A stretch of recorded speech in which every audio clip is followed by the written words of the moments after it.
When you recognize the wholeness of what you are, fear starts to disappear. And as fear leaves, it makes space for love to bloom. Again, this is why it's so important. This is why there is what we call a spiritual practice.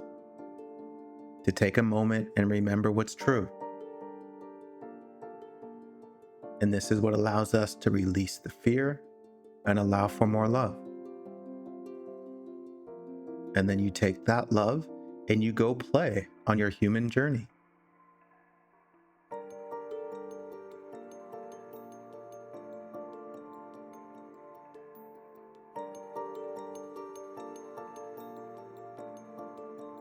And then you'll get lost again. You'll get confused. You'll get scared. And then you'll be invited to come back to this space of now.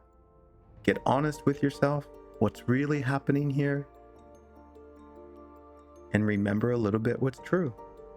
And go, oh yeah, everything's okay.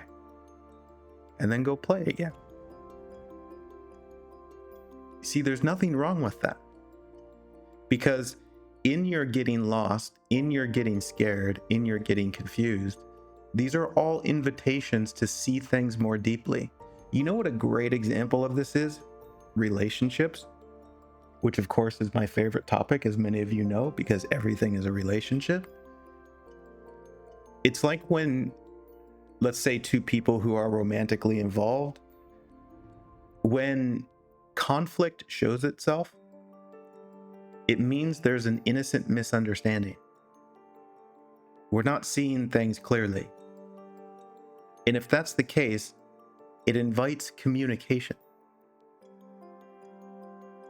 And in that communication is an invitation to be honest.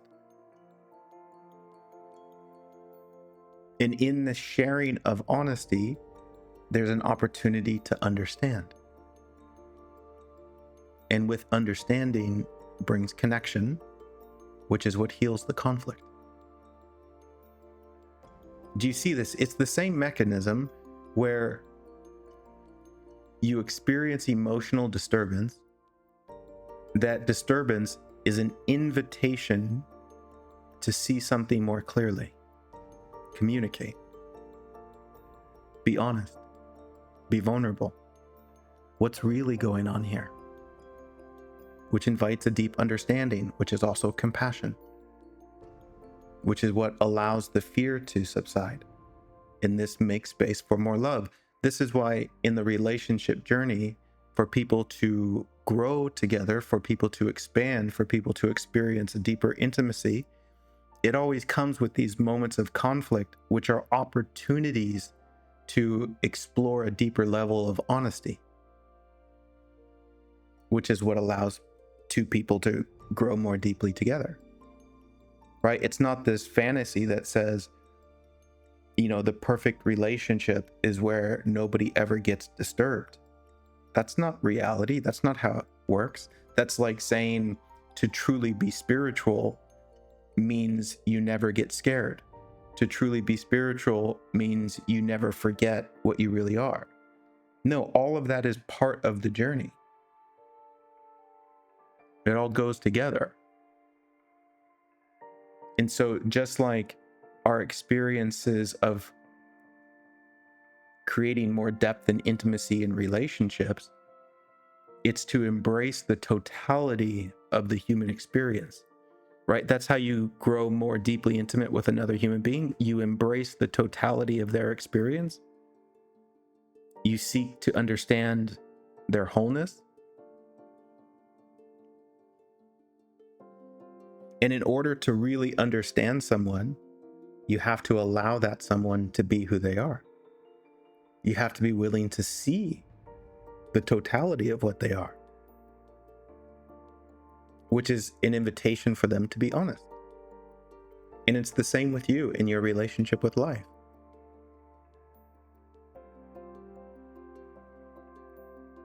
If you want to improve your communication with life and God,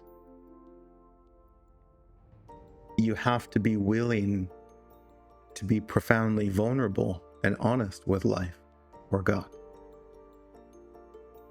Right? Which is the same as saying you have to get still, you have to come back to the present moment and be honest about what's really happening inside of you. Which is also to say, you have to surrender all the silly things that you think you want in the future. Because as I've said many times, the barrier to allowing ourselves to be honest and vulnerable is the fear of not getting what we want in the future. And so the more you want something in the future, the more difficult it is to be honest right now. Because just like in relationships, it's the same mechanism. The more you're holding on to a particular outcome in the future, the more scary it is to be honest because you don't know what's going to happen. And so to be honest requires you to let go of the future a little bit or a lot. Which I always find interesting because it shows you that the way that we hold on to what we want in the future is by withholding our honesty. By not being authentic. By not being sincere. I really invite you to see that, because that what I just said is so incredibly profound, and it teaches so much about the experience of being human. And it's a whole nother talk on its own, but luckily I talk about it all the time. So let me just repeat that. The doorway to a deeper depth of connection and intimacy with life, God, or others is by your willingness to be profoundly honest about what's going on inside of you so that you can see it and find clarity and understanding. In order to find that clarity and understanding, you have to let it out, right? You have to allow it to be, which is the same as being honest. But what we do as human beings, we cling to things in the future, what we think we want. And we want them so much that we are afraid of not getting them. And if you are afraid of not getting them, you'll do whatever you can to avoid losing them. And the thing about being honest is you lose control of the future.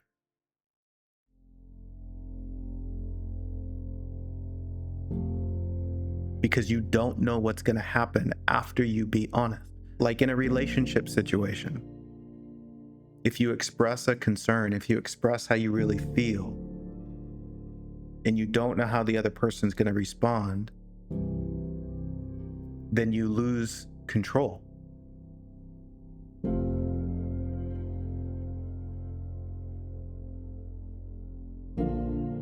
And so in this, the way that we as human beings try to hold on to what we want in the future is by not allowing ourselves to be honest, which is what prevents us from connecting more deeply. This is why a lot of relationships stay on the surface, why they really don't go into a profoundly deep level of intimacy. And granted, that takes time. That's part of the journey. But in doing so, we develop these relationships where they don't really serve a purpose of getting more deeply in touch with ourselves, which is what we really want. And we can, in effect, get further and further away from ourselves, which is like saying we just don't allow ourselves to be honest. We don't allow ourselves to be authentic because we're afraid of not getting what we want, which again, from a human standpoint, is perfectly understandable.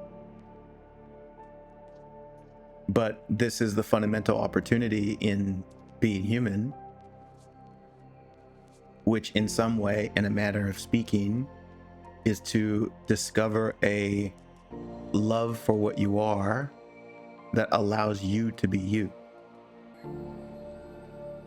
which is like honoring your sincerity, honoring how you really feel.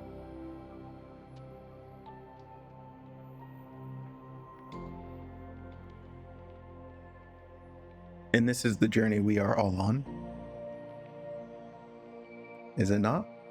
Coming back to ourselves. And to make it more obvious that this is the journey we are all on, if you look at the difficulty of our journey, in some way you can see that that difficulty is a reflection of our poor quality of relationship with ourselves. Meaning, we judge ourselves, we condemn ourselves, we don't like ourselves,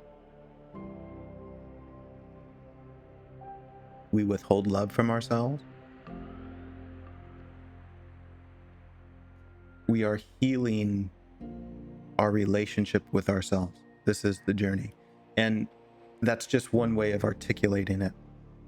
But really, it's to see ourselves more clearly, which is also to see the truth of life, to see that you're not separate from God. These are all just words trying to point to it. So take a breath, see beyond the noise, be still, and know, to whatever degree that you can. And then